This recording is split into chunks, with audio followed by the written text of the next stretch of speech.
Hi, everyone, and welcome to another 4DMethod 4D user group meeting. Today is July 27th, 2022. This is meeting number 58. On our agenda today, we're going to just review a little bit about what we're doing here with 4DMethod and the user group. We'll get a review of what's been going on in the 4D happy hour from Kirk Brooks. We'll have some 4D news from 4D USA. Jim and Louise is going to talk a little bit about recent events and trainings that we've had access to. I'll review some of the recent 4D blog articles that have been just come out that caught my eye anyways. And we'll review some of the recent knowledge base articles in the 4D knowledge base. Ad is kind enough to highlight some of the great work that's been coming out on the knowledge base. And then we'll have our special topic, get right to it, get started with 4D for Android. Nhat Do will be joining us to take a look at the recent release of 4D for Android and some of the great new features that have been available to expose in 4D for mobile. We'll talk about our next meeting on September 7th of this year, and then always room for questions and discussion. So my name is Brent Raymond. I organize the 4DMethod 4D user group. Our website is 4dmethod.com, and I can be reached at 4dmethod@gmail.com. I'm a longtime 4D developer, long time. It's almost, we're getting to a 10-year anniversary for the 4DMethod user group even. I use 4D every day at the Art Institute of Chicago and elsewhere. And we do this user group, or I started this user group to bring together a scattered community of developers and users of 4D applications and 4D developers out in the world. We use Zoom video conferencing for meetings to allow people to participate from anywhere, and I'm always tickled to see people joining from all across the world, and you know, it's definitely reach out and say hello if you're not in U.S. Central Time Zone. But all the meetings are recorded, and the presentations can be viewed going back almost 10 years now. Just some really great content out there, and it's really interesting to see where people's projects go and the libraries that they share and the components that they may give access to for everybody. All of the content can be seen on our YouTube channel, with the goal that we are just trying to provide a venue and a way to share fresh new 4D content and give users and developers exposure out in the community, and to show off the great things that they're doing, and for users to talk about their application and how it operates out in the world.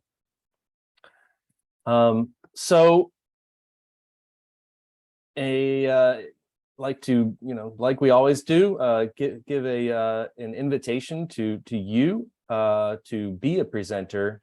We've had some, going on 60 different presenters in these meetings, and perhaps it's your turn to do another one. But it's this is your group. Show off your application, your product, or just some things you've been working on, or anything you're proud of, or shoot, anything you need help with. This is there's some very smart people that out in the 4D community that could give you some ideas. We've got a couple of open dates in 2022 to close out the year, October 19th and December 7th. If you have some ideas that you'd like to suggest for the meetings, take a look at that. The dates are always available on the website under 4dmethod.com/schedule. And yeah, so just reach out and let us know what kind of ideas that you have, and certainly for any feedback or otherwise. So next, just going to have Kurt talk about the 4D happy hour. This happens a little bit more frequently than these 4D method meetings, and each week 4D developers get together and talk shop, and just I'll let him mention a few of the recent discussions and describe what's happening with the 4D happy hour. Ooh. Just gonna have you unmute. Sorry, I muted everybody. Yep. There we go. Well, thank you, Brent. And as you were mentioning, coming up on 10 years of the 4D method user group, I was reflecting a little bit ago that it's been a little over 2 years now since the 4D happy hour has been taking place. Congratulations. And I believe it has been actually every Friday with at least 1 or 2 people showing up. Recently, it's been going well. For folks who haven't been there, 4D happy hours started off as more of a networking and social event. Obviously, because we didn't have the summit, and frankly, I just missed hanging out and talking with people. And obviously, our focus is, we pretty much keep the focus on talking about 4D related things. This makes it really a great place to network. It's a good place to talk to just talk with other people. It's a great place to just come and also talk about various 4D things. Like, Ernie has a comment in here about, it looks technical. I would invite Ernie to stop by on Friday, because, this is the 4D happy hour is exactly the kind of place you can just roll in with something and say, hey, can I show you guys this, and get some ideas. And, in the 4D community, whenever you have 2 or 3 developers gathered together, there will be 4 or 5 different opinions and ideas about what to do. So you will get ideas, and it'll be good discussion. Plus, the free-form nature of it makes it easier to just kind of like try stuff. And that's actually something we did a couple of weeks ago. In fact, I think it was the day after R6 rolled out. And the discussion that afternoon got around to the new opportunity to team program in project mode. And we were speculating about that for a little bit, and then, just decided, well, what the hell, let's just try it. And, and we bashed our way through, discovering a lot of things that subsequently the blog explained to us the next day. That experience of trying stuff. Please, thank you. That experience of just, trying stuff is both fun and also just generates ideas. My dog just died. We also, that's terrible. 4D happy hour is also a good, sorry. 4D happy hour is also pretty much one of the only places, I think, where you can just come in and talk about business of 4D.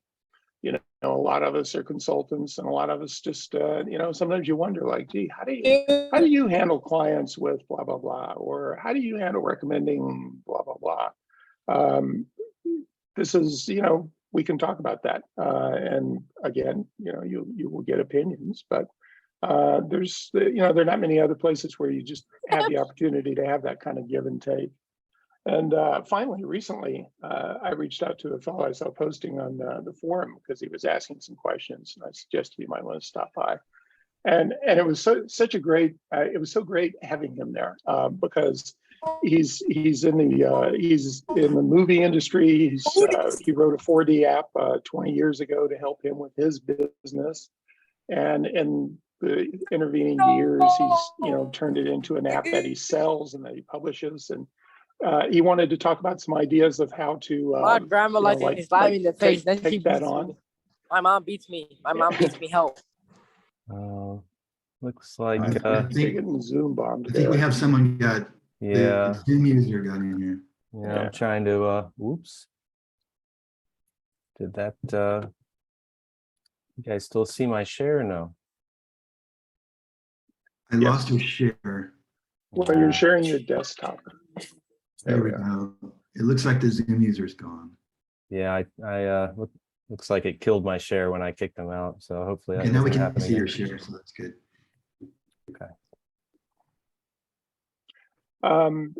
Anyway, just to finish that story, so you know, he's you know, as one could be if you're with a group of people that you don't know, and we're saying, well, gee, show us your code, show us what you've got. And it's kind of like, oh, well, you know, it's not that good. It's just something I put together, and you know, but eventually he begins going through this thing, which is really quite good and quite well thought out. And then, you know, along the way, is interacting with an external app called Pro Tools. And if you don't know what Pro Tools is, you need to get rid of that guy. Yeah. I think that's Mike Ross. Yep, I think it's him. not. But Yeah, Oh, Mike Ross. it's not, it's not me. It's not me. Come, get out of my room. there we go. And not sure. I'll have to figure out how to. Sorry about this, everybody. Yeah. As I was just saying how great Zoom was. It's actually the first time I've seen something bombed like this. Yeah. Anyway, the point, well, I'm sorry. Do you want to deal with that, or you want me to finish? Let's see. No, go ahead. Please do finish. I'm just trying The, to see how to remove it.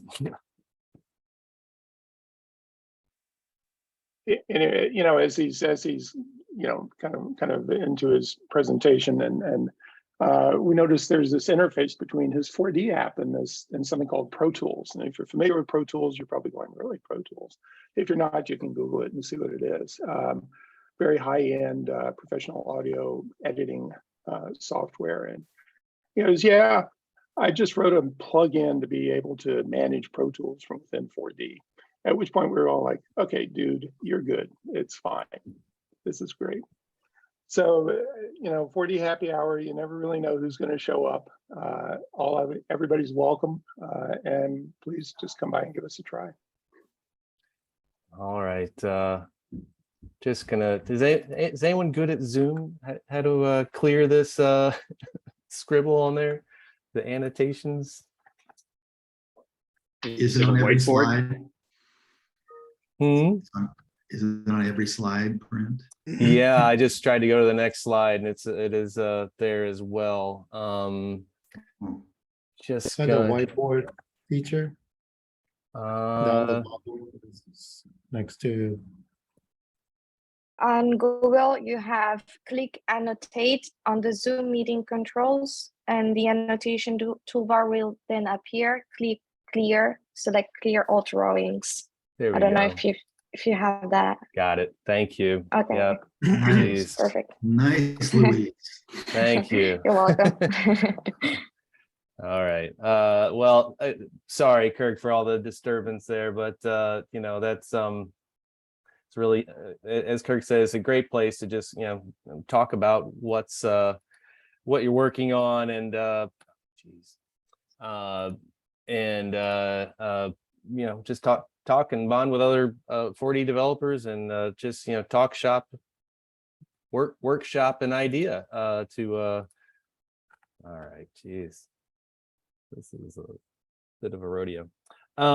Okay, I think we're good now. Thank you, Kirk. All right, let's at least attempt to kick it over to Jim and Louise to talk about what's going on with 4D news, and hopefully we don't have anyone's dog pass away. Or the grandmother beat that. Yeah, It's not nice. so Louise, if you'd like to start, please. Yeah, sure. Hi everyone, and thank you, Brent, for having us today. So just some quick updates about some trainings that we have. So for those that couldn't participate to our latest training with Thomas Moll, So for this VP of project strategy, we have them now on DMIT. So if you want, you're still able to follow those trainings. You just need to go on the 4D store, and they are all available on the on demand tab.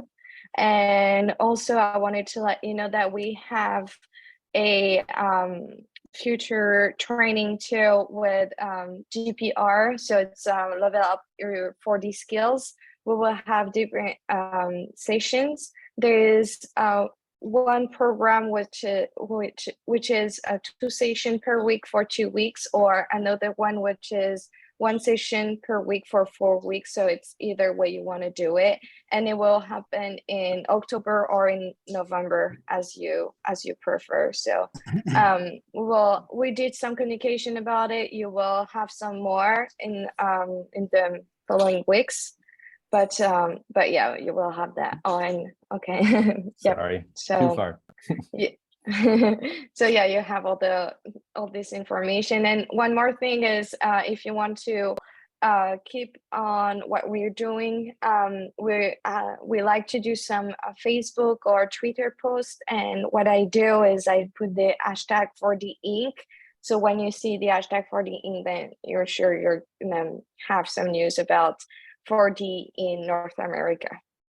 So yeah, that's kind of it for me. And Jim, if you have some more information to share.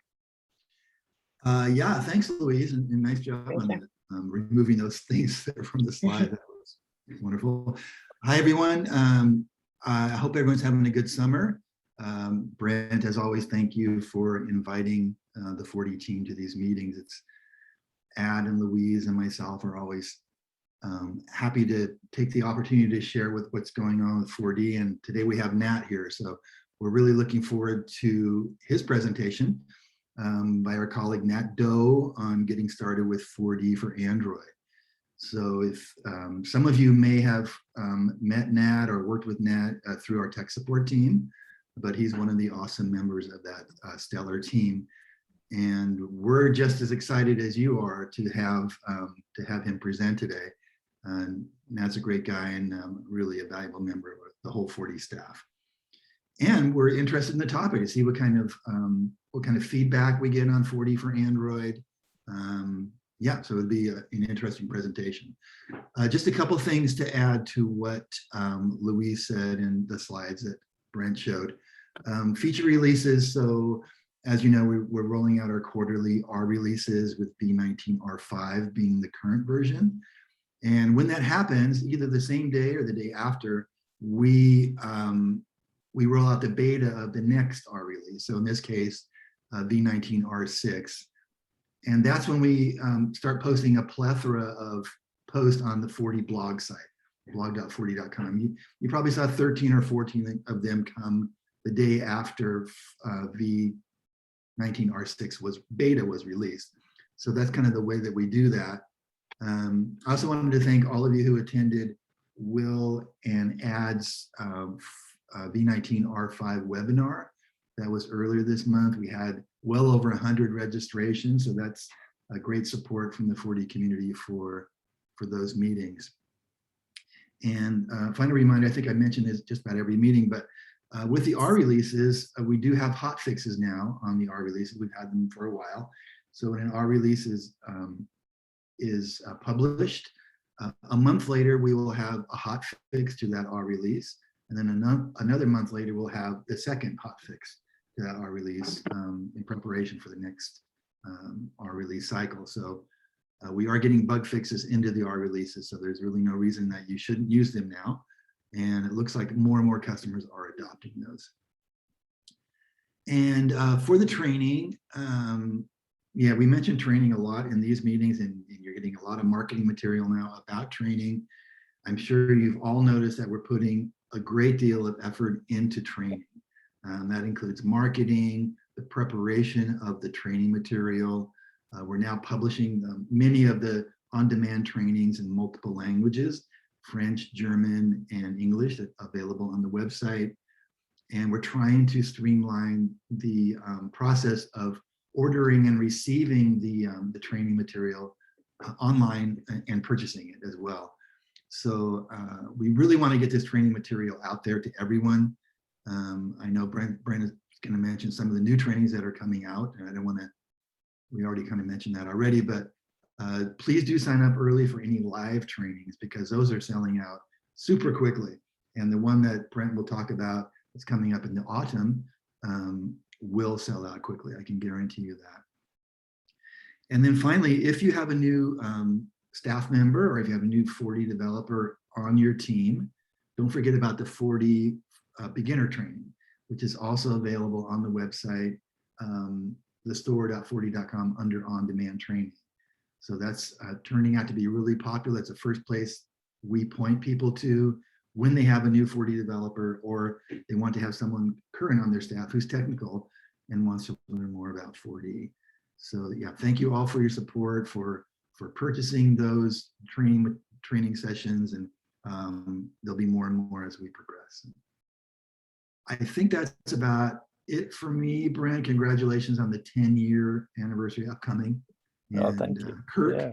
congratulations on 2 years of the Friday meeting. So that's beautiful. So, okay, thank you very much, and appreciate the time. All right. Thanks, Jim. Thanks, Louise. Yeah, no, and I did want to give a shout out to at least a couple of the recent the trainings that have just passed and the one coming up in the fall.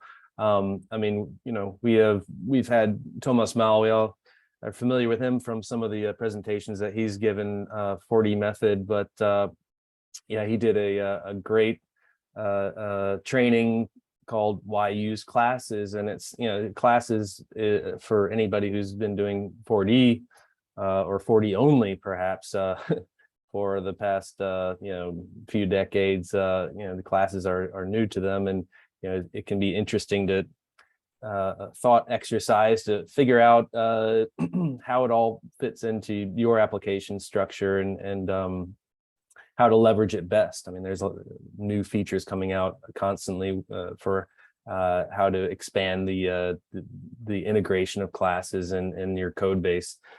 So yeah, so they talked about what are the benefits for developers, possibilities, and whatnot. And so it's just wonderful that that they're making these trainings available one way or another, given the pace of new features that are coming out with recent versions of 4D, and also the Level Up Your 4D Skills training coming up in the fall. I mean, I know we're all excited about that. Unfortunately, I guess it won't involve a road trip or road show or anything like that, but this is certainly not to be missed, talking about classes and beyond. Extreme list boxes, extreme guitar solo needed there, but in subforms programming, client server optimizations, there's still a lot to pay attention to if you're using client server heavily. And moving from classic style of 4D forms and coding to MVC style. So it's going to be a great training, and I'm looking forward to taking part in it, and hope to discuss it afterwards with all of you. Another happening that just in the past couple months, I think it was this was in June, I think. 4D 19 R5 was released. In this version, we got the one of the original requests from Apparagita, the copy parameters functionality. They completely, to my knowledge, re-engineered how diagnostic logs are created, what gets logged there, in the format for how they're logged. They in this version, you have much deeper and introspection, or be able to see what's going on in the ORDA cache. If you didn't know, there's an internal caching that happens with all of the ORDA queries and whatnot, everything that happens with ORDA. And now you have far better control over it. You can now exclude unnecessary libraries, like if you're not using PHP or stuff, certain aspects of what gets rolled into a built server or built client with 4D. You can now exclude those to reduce the package size for what you're distributing. That's pretty nice. Certainly we'll be working with on how to slim down our clients and whatnot at the museum. 20 plus new 4D View Pro features, 4D Write Pro functionalities, table headers, linked paragraphs. They're always very busy with 4D View Pro and 4D Write Pro, just ever expanding those two packages. They're really quite powerful these days. And as Jim mentioned, not to forget, now we get Hotfix builds with our versions, which is great. Used to be you'd either have to switch back to a hotfix for a dot release or wait for the next R version, which would include certain bug fixes. But now there's monthly R version hotfix builds that you can also use. So that's great. You don't have to feel like you're painting yourself into a corner by jumping on the great new features that are coming out, just in case there's a behavior you weren't expecting. You can also report it and have it fixed with a hotfix.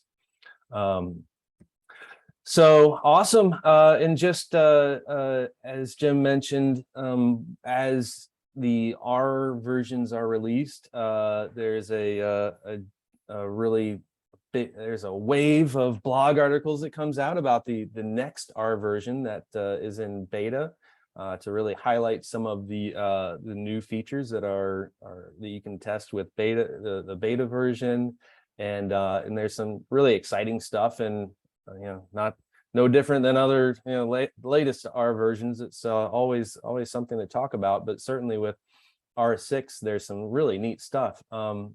They've made a new 4D class for HTTP calls. There's an article called "A New Way to Perform Asynchronous HTTP Requests." So you can, it doesn't hold up your application. You don't have to. You can do less fancy programming if you have a HTTP call that is lengthy, and you can sort of set a callback for when it finishes to have code that fires on that signal, which I expect is being used in the background.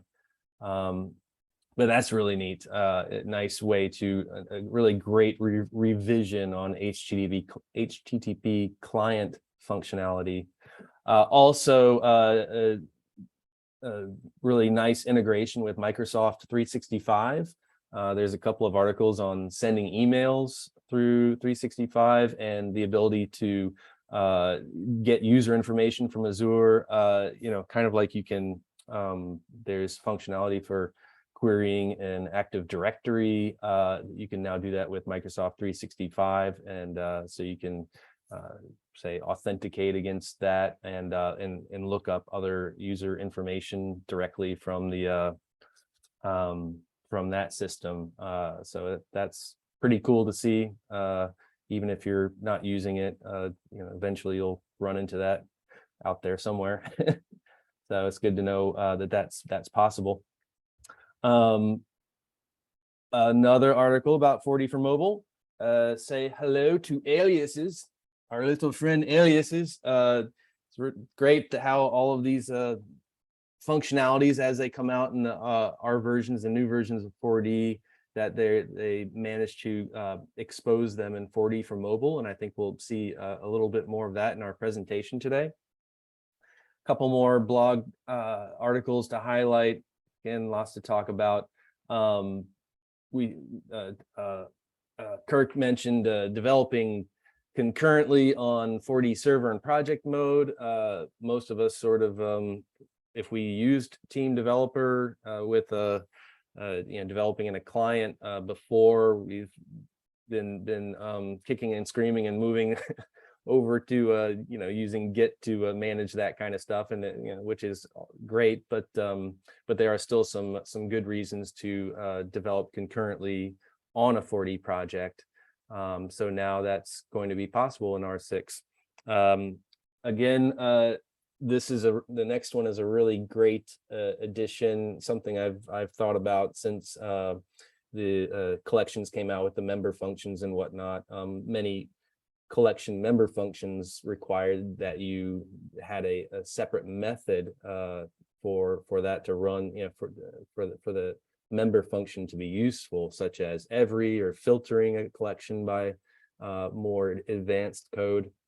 Well, now you can render a formula, or whatever the correct word, perhaps not render, but you can create a formula on the fly and give it directly to that member function, like find something in a collection, and have the formula encompass the logic, instead of having to create another presumably single-use method for that purpose. You can also pass formulas now to execute method and subform, or call form and call worker. All of that is formula friendly now, which is a lot more elegant than having to create methods for them all. And last but not least, new features for list boxes, being able to have an option to pad the cells horizontally and vertically, which is pretty nice. It can look a bit cramped if with all the text rubbing up against the side. And previously there wasn't really a direct way to address that. So yeah, so that's sort of a if nothing else, a rundown of the blog, but also of some of the new features coming out in R6. So next, I would like to hand it over to Ad to highlight some of the recent tech notes that have come out in the knowledge base. Always great material there, and a lot of work going into those articles. All right. Thanks, Brett. Yep. Hi, guys. Before I get started, just want to give a quick reminder of some of your benefits as being a partner. I know many of you guys are partners, and being partners have several benefits that comes along with it. Having access to the latest tech notes is one of them. The majority of the tech notes that we delivered within the past 12 months is accessible only through your partner program.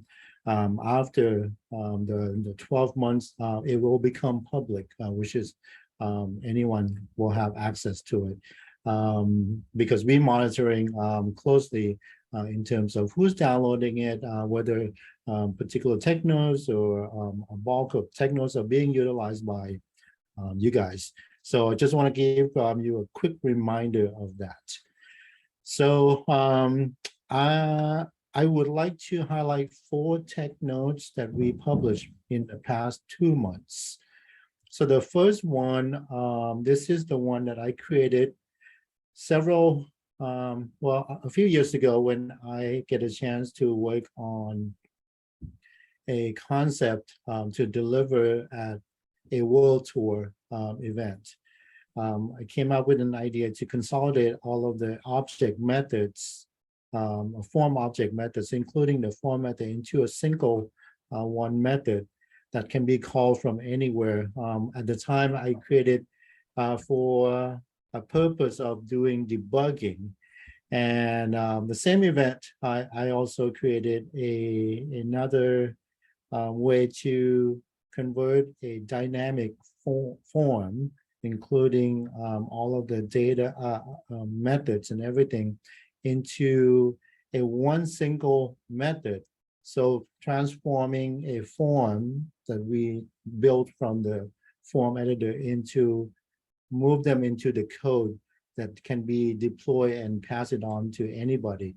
So combining those two concepts together, I kind of created a new thing into this particular tech node that allows you to combine the concept of combining form methods, object methods, including form definition into a single code that will go into a project method.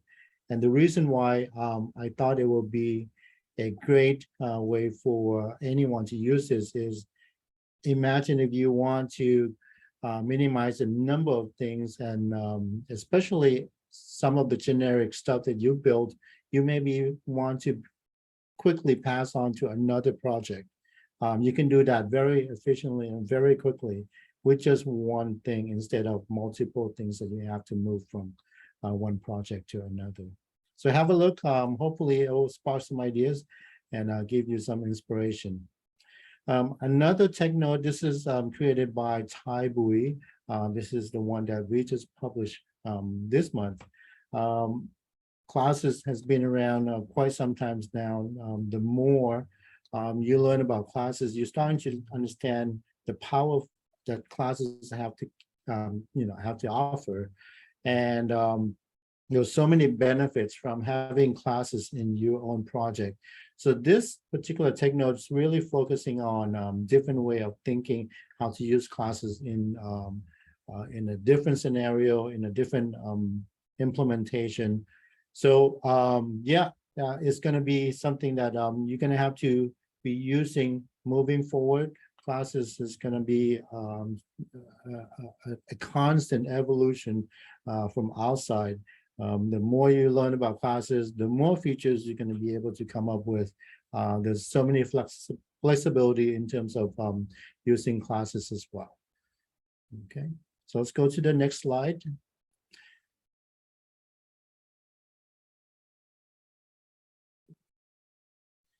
All right, so the next tech node, this is from our own Eric Louis.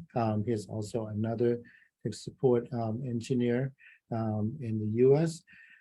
So dealing with lists, especially in the project mode, this is going to be a little bit of a tricky situation because the project mode, as you know, are a bunch of files on the disk. In the past, when we were dealing with lists, we were dealing with lists in the context of binary mode. Anything that you make changes to the list goes directly into the application, which is okay.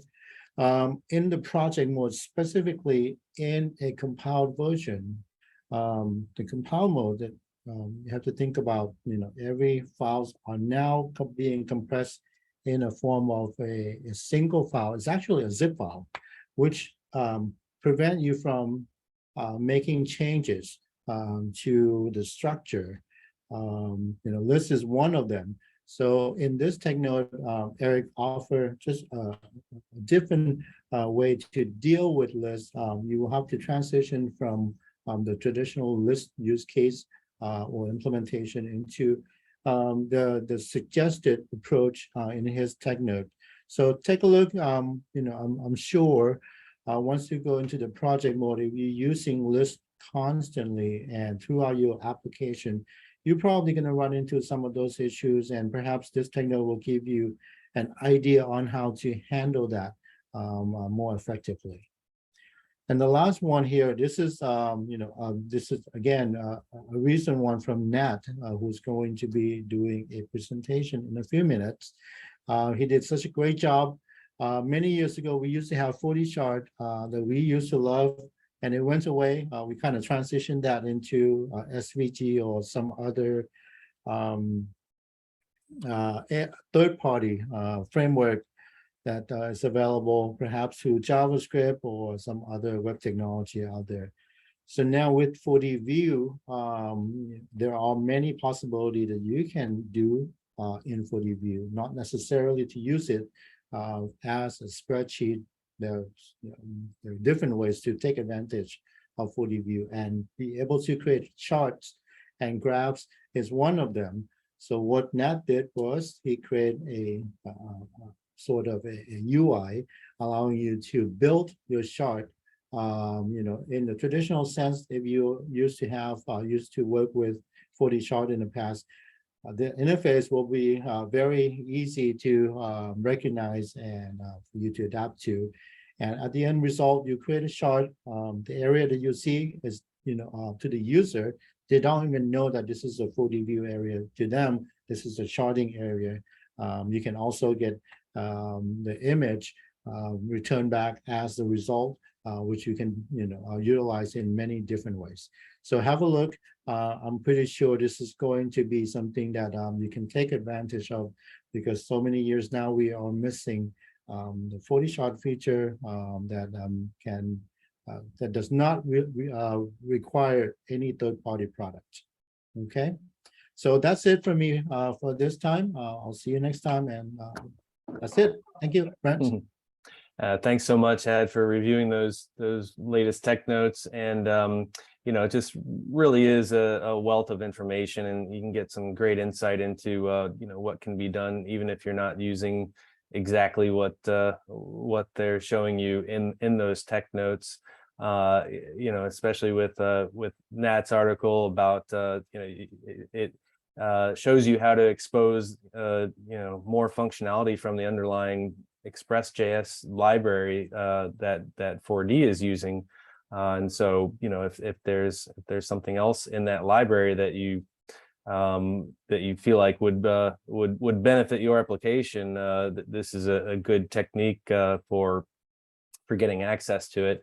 And also, just it was very interesting to see Ad's approach to accessing all of the code for, say all the object methods, and being able to combine them into one form method or one method in general. That was made way more easy, more possible with the changes that were made to the form event, returning an object now, and you can very easily detect what object is what object's code is running or supposed to be running, and what the event is, and more specific information like list box row all comes through that form event now. And so this is a nice way to consolidate all of the code on the form. It's easy to lose track of what objects have methods, and which object which little hidden button you have that's potentially has code that's running at that very moment. So so there's just great tips and tricks and great work being delivered over the knowledge base tech notes and tech tips. So thanks you guys for doing that. And now over to our special presenter, special topic today. Get started with 4D for Android. Joining us from 4D's office in San Jose, California, we have Nhat Do. Before discovering his love for programming, Nhat worked in various fields, including biology and accounting. He started working with 4D in 2019 as a technical services engineer.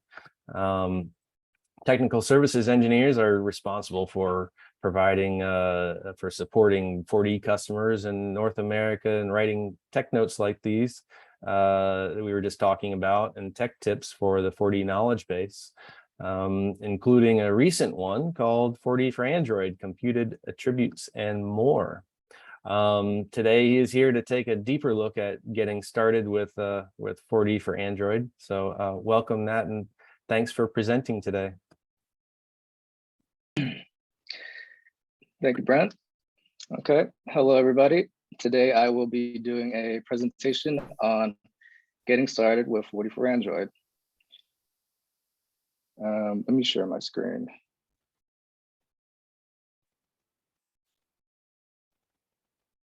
Oops.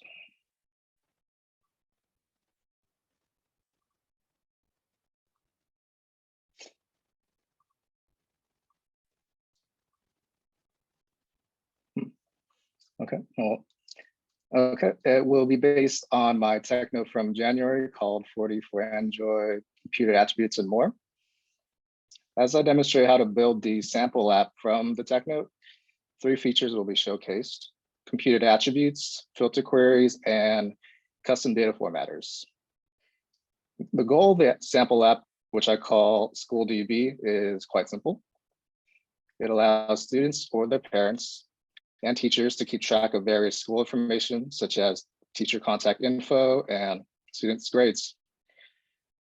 Students would have access to only their personal information and their teacher's contact info, while teachers would have access to all their students and peers' information. Okay.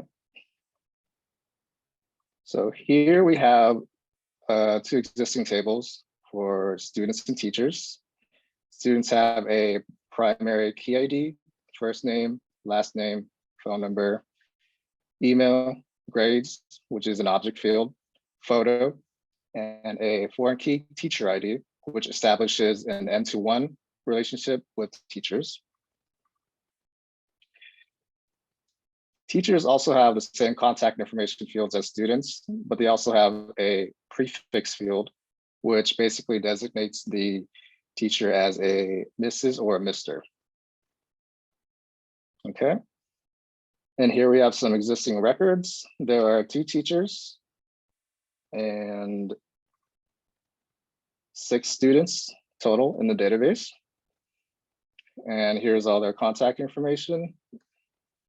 And as you can see, the students' grades are actually stored as JSON objects with subject as properties and grade points as values, like this. So 4 would be the highest grade, like an A, 3 is a B, and so on, going down. Okay. So first, what we want to do is write some code for computed attributes. Does everyone know what a computed attribute is? Put simply, a computed attribute is a data class attribute that masks a calculation. This lets us create entity properties calculated from existing fields without needing to create entirely new fields, giving us more flexibility. For example, in our teachers table, we have first name and last name fields, right?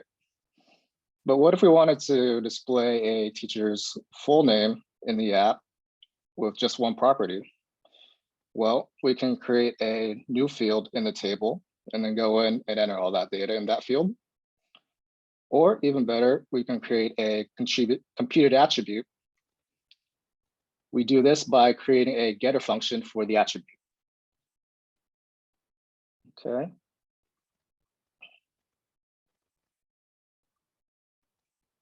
So here we have a class that extends the teacher's entity class.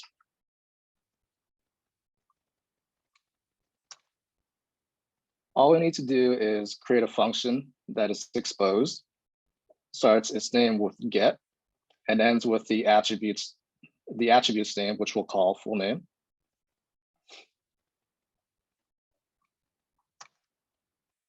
This function simply outputs a text that is the result of concatenating the teacher's first name and last name with a space in between.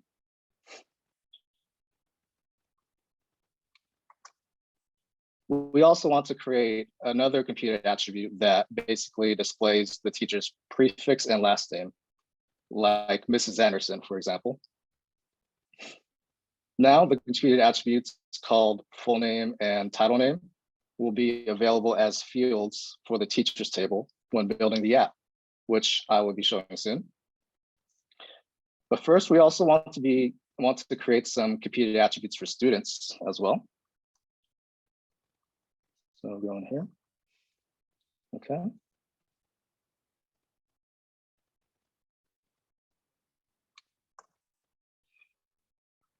We want to create a GPA attribute that gives us a student's cumulative GPA calculated from their grades objects. And as you can see here, the result will be a real number since it includes decimals. And this is just a routine to, get the average of all the grades and summarize it as a GPA. And here, we also want to create computed attributes that give us each individual grade from the grade object for each subject. So we include these getter functions for each subject. With me so far? Yeah, no, it's really nice to see the computed attributes in action. I know that we're really going to appreciate having those at the museum with our virtual structure. So it'll map very nicely into this sort of functionality. Awesome. Okay. So now let's create a new mobile project. So we'll go into here. We'll call the project SDB and set the target OS as just Android. When first creating an Android project, the Android SDK will be downloaded automatically if not installed already. So here in the general section, we can enter some information about our company and app. We'll call the app SchoolDB. And here in the icon section, we can drop in an image for the icon that I have right here. Okay.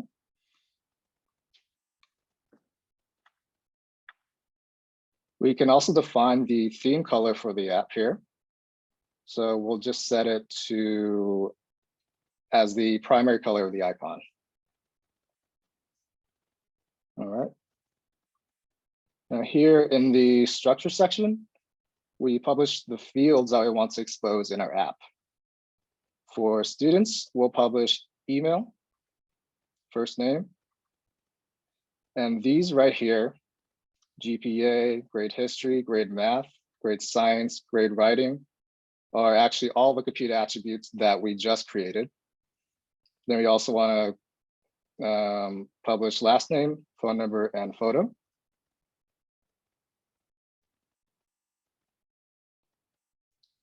And for teachers, we'll publish email, first name, the computed attributes, full name and title name right here. And also last name, phone number, and photo. Okay. And so here in the data section, we'll choose the current data file as the data source. Then down here, we can define a filter query. Filter queries basically let us display only certain entities for a table. They can be combined with the authentication method to filter data by user. Since we want to restrict access, some access for students, we want to define a filter query that will only show their own personal info. And since users will be logging in with their email address, we will define the filter query for the students table like this. So we'll choose the email field equals, and then we'll type in user email. And then we validate the query. The user email keyword is a placeholder here that will be substituted by the real value once the user logs in.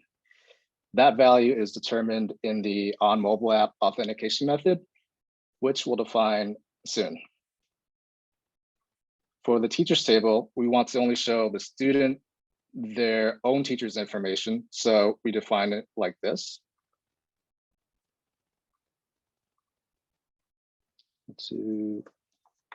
Let's say teacher email.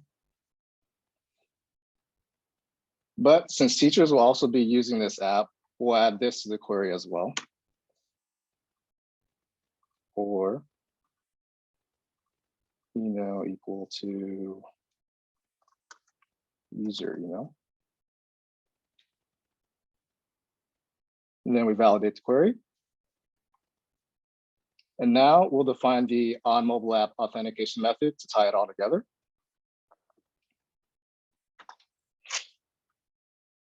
This method is called when the authentication feature is turned on and the user logs in. There is an incoming request object that contains certain information like the user inputted email, which is stored in $request.email. We start by creating a response object.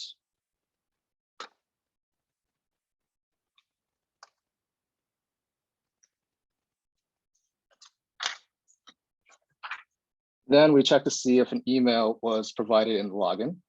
If not, deny the login by setting $response success to false.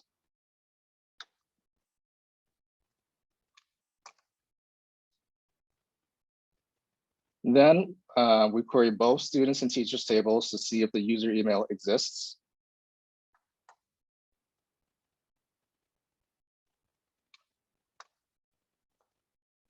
If it is found in the students table, then we know the user is a student and we allow the login.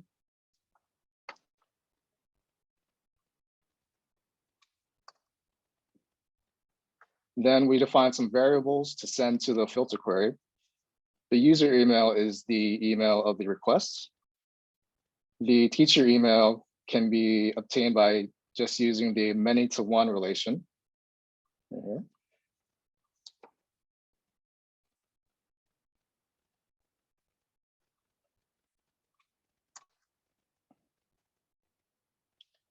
We'll do the same thing for when a teacher logs in, except this time we'll set the user email and the teacher email to the wildcard @ so that the filter query will allow teachers to have access to all their students and peers information.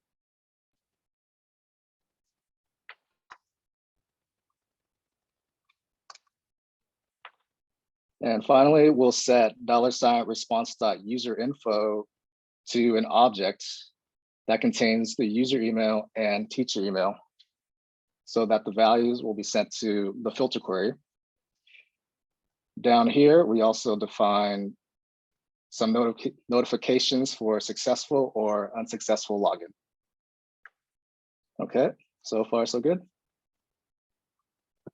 Yep. All right. Now back in the editor, to keep things simple, we'll skip the action section and jump straight to labels and icons.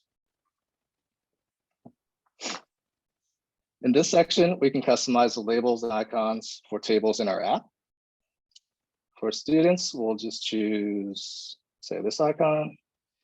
And for teachers, we'll select this one. Now, just a quick question now, Nat. Yeah. So far, everything is basically purely 4D for mobile, right? And it's not specific to Android quite yet. At this point, you could generate an iOS app with exactly what you've created as well, right? Yeah, so 4D for iOS and 4D for Android mostly have the same features going on with them. Gotcha. Cool. Okay. Thanks. And so in this section here, we can customize the icons and labels for attributes. Okay, for email, I use this letter icon. Full name, we can just skip first, and we don't have to do icons for everything. For full name, we'll just go with this. And for phone number,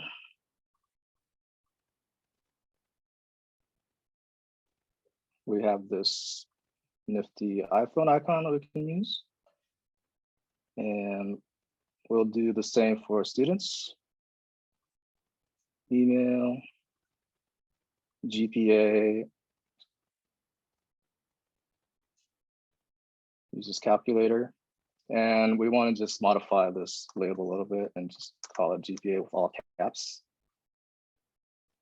Grade history. Oops. We'll go with this. And then we also want to modify this just to say history.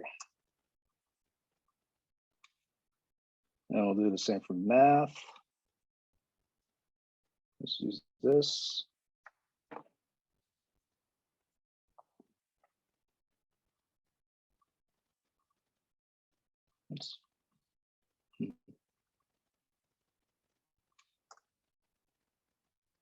Science. Oh, God.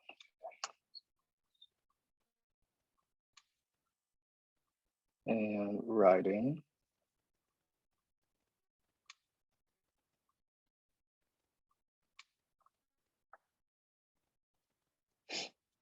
Okay. And oh, last thing is phone number. The same icon. Okay. Everybody okay so far? Yep, thanks. All right, and here in the main menu section, it allows us to sort the order of the tables in the tab bar of our app, which we'll be seeing later. This already looks good, so there's no need to mess with it. And here in the form section, we can design our templates for list forms and detail forms displayed in our app. So for a student's list form, we'll just use a simple collection template.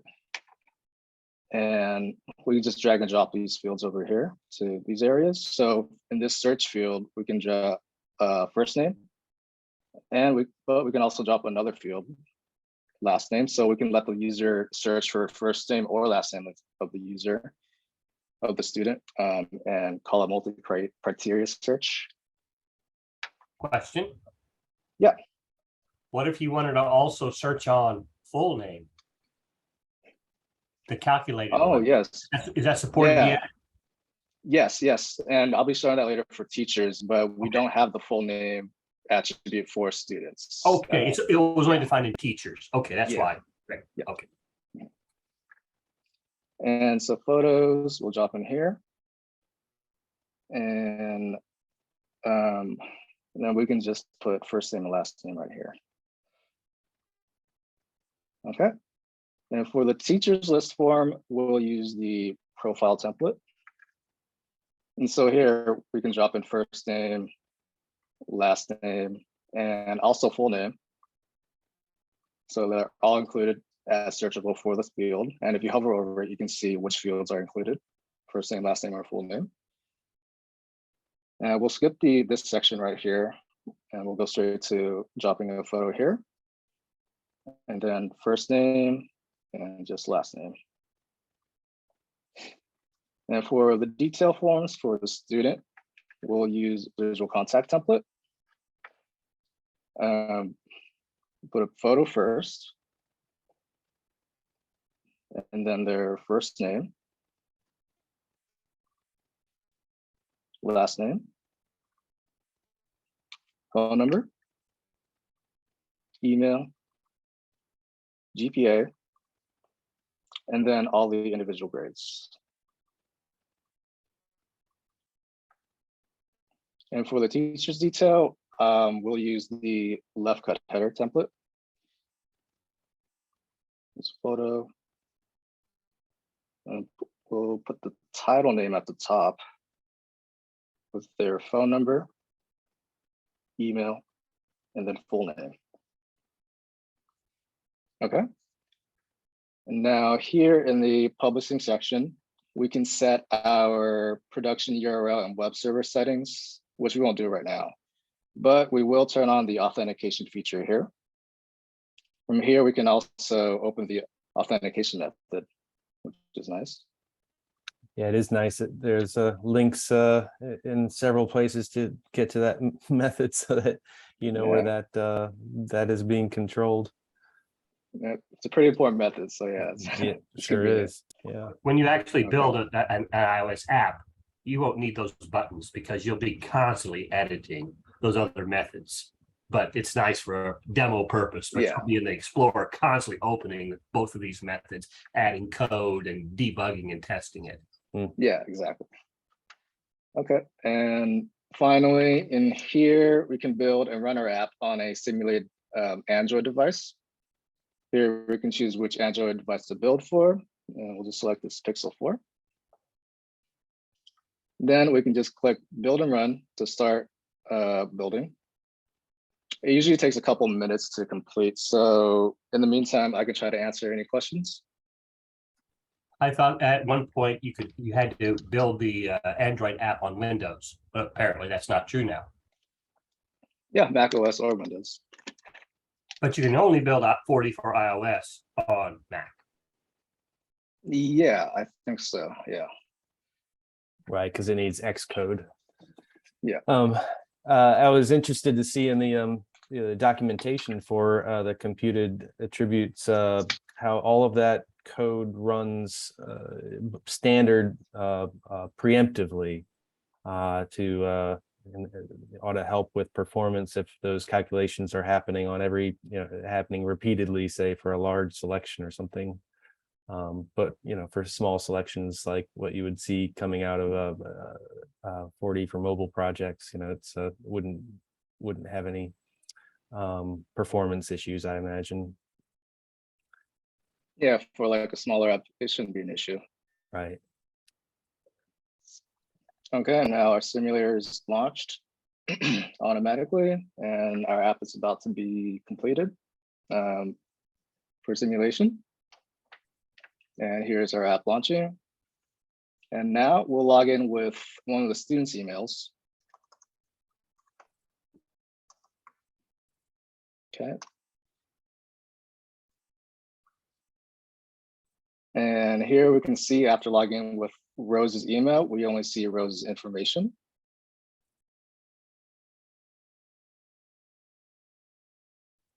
And in the Teachers tab, we can see that she'll only be able to see her own teacher's information. This is Anderson. But if we go back to the student's detail page, you can see here, the individual grades are just regular old numbers, and they still sort of look uninteresting. We can go even further and add some flair to them by using custom data formatters. Okay. So custom data formatters let us choose the type of format we want to display for a field in our app. For example, we can display integer values as strings, or even better, integer values as images.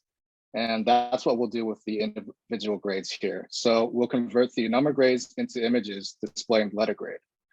So first, we need to create a directory in the resources folder of our project, which I already have here. So we need a mobile folder, and inside that, a formatters folder, and inside that, a folder called integer to image, and inside that, a folder called images. Then in the images folder, we drop in the images we want to use for the grades, which we have right here. Oops.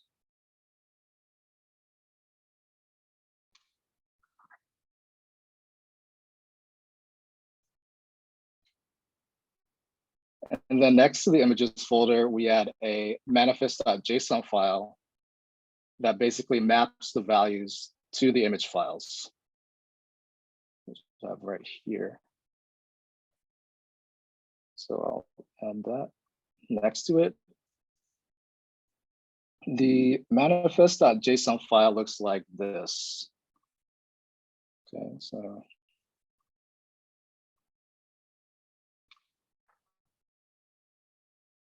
as you can see, it's just a JSON object. The name value here corresponds to the name of the format that's going to be selected in the editor.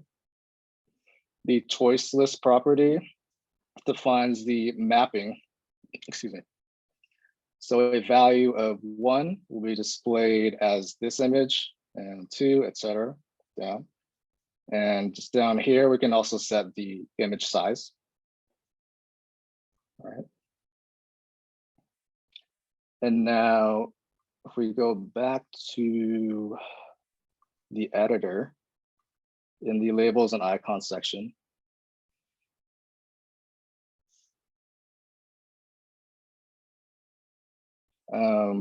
now here we can choose the integer to image format for each grade, which is just right here. It'll be down here. for all the custom formats. That's nice that it Okay. automatically recognized that custom formatter just on coming back to this screen. Yep, no need to restart or anything. Okay. And now we'll just build and run again to incorporate the custom data formatters, and we'll see the final results. Any more questions? I assume there's documentation on how to build one of these custom formatters, the format of the manifest file, more options. Yeah. Just choice list. Yeah, there are a few more options. You can see them on our developer.4d.com site. There's documentation there.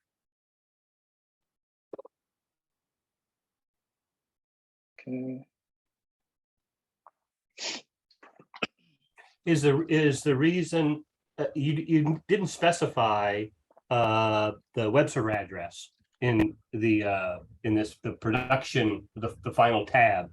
If you specify nothing, is it just automatically doing a local host to 4D? Is that how it's Yeah. doing? Okay. Yeah, exactly. Since we're just doing some sample development testing here, it's not really production Okay. deployment. We don't really need to do that right now. All right, and now our app is here. And this time we'll log in as a teacher so that we can see the difference in data access. So now we see that all the students are shown. And now here we can see that for each subject, there's a nice little letter grade. And we can skip to other students and see those too. There's a few. And then for teachers, in the teachers tab, we can see that if you log in as a teacher, the teacher will have access to other teachers' information as well. And this pretty much concludes my presentation on 4D for Android. Thank you for listening.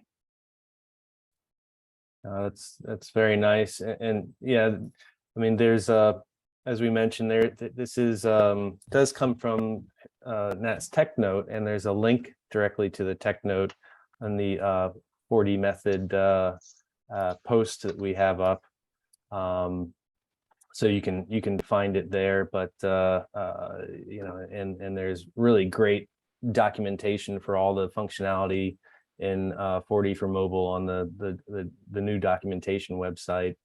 What is that, documentation.4D? It's let's see, oh, Developer.4d.com. yeah, developer.4d.com. And obviously the blog has some great how-do-is for each of the new features that has been discussed, including the oh boy, what is it? The swapping swapping the integers out for the pictures or for other content. You know, as each of these features has been added to 4D for mobile, there's been specific blog articles and how-do-I databases for each of them, which has been real exciting to watch. You know, so including working with barcodes, and the deep linking is fantastic. I imagine you know, that would be a useful addition to an app like this, where you could deep link. Deep links are effectively a link that would open the app and take you, say, directly to your own student page or teacher page directly, instead of you know, having to select that or something, you know, in a list. So yeah, anybody have any comments or questions about I do. okay. I built a 44 iOS app, and you've got to go through, you know, some steps with apple.com to set up a developer account, and then to actually push it onto a device, you've got to register a device with Apple. And there's a whole bunch of stuff you got to go through. And if you don't do it right, it just don't work. And anyway, once you get it right, it works. Is the process similar on Android? We have to get a specific account, and you have to register certain device that you want to put this onto. Does it work like Apple's iOS, development? Do you even know? Good question, Tim. Simulation's wonderful and fantastic, but then you've got to finally get the thing on a device at some point and actually run it and see how it works and test it. And yeah, great question, Tim. I haven't really explored very much the deployment process for 44 Android apps, but I can definitely look into it for you and get back to you on that by email or something. I wouldn't have been able to actually do the 44 iOS app without all the documentation about how to do all the Apple side stuff, right? Where to go on the Apple developer site and do all these different settings and configuration. So it would be great to have the same tutorial for Android so that you don't have to wander Google for hours and hours trying to find it, And most of that, to their credit, is not specific to the 4D for mobile offering itself. It's just anybody who makes an app has to go through these, jump through these hoops too. So it's but yeah, definitely all of that documentation and walkthroughs of how to get an app on the App Store and on people's phone is really useful.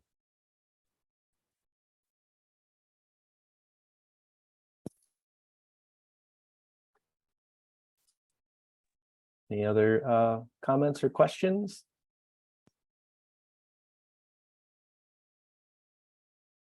So it's easy. Ernie's answered the question.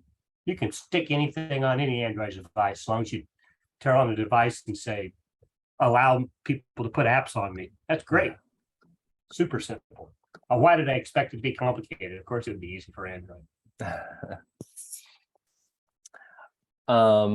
Okay, well, I'll start the wrap-up process, but if anybody has any additional questions for Nhat or comments in general, feel free to jump in and mention that.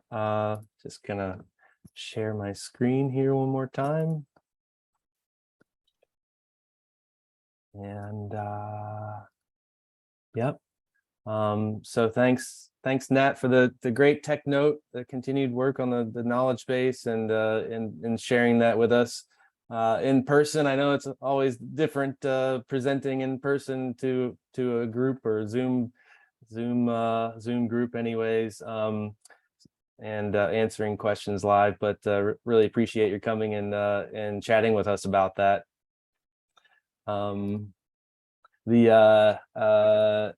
Of course, Nhat can be contacted at 4D and on the 4D forums. For our next meetings coming up, as I mentioned, our schedule is at 4dmethod.com/schedule. And on September 7th, we'll be welcoming Kirk Brooks back again, our own Kirk Brooks, for a session called Leveraging Orda, Exploring Modern 4D App Architecture. Again, we have open dates on October 9th and December 7th. So please send an idea, or we can chat about what the next topics might be. If there's any other questions or discussion, now's the time. Otherwise, there is a dedicated forum post for this demo and presentation. Welcome to comment there. The link is on the post on the 4DMethod site. Again, a big shout out to our supporters on Patreon. This all does take a lot of time to put together every so often, and all of the support from our Patreon folks is really wonderful. Thanks again for all of that. And if there's no other comments, I'm just going to say thanks to everyone at 4D and Ad and Kirk for for taking part in the meeting, and Tim for your comments, and everyone on the chat for your comments, and we'll see you next time. Okay, thank you, Brent. Oh, Appreciate okay. it. Thanks, Nat. All right. All right. See you next time. Thanks. Bye.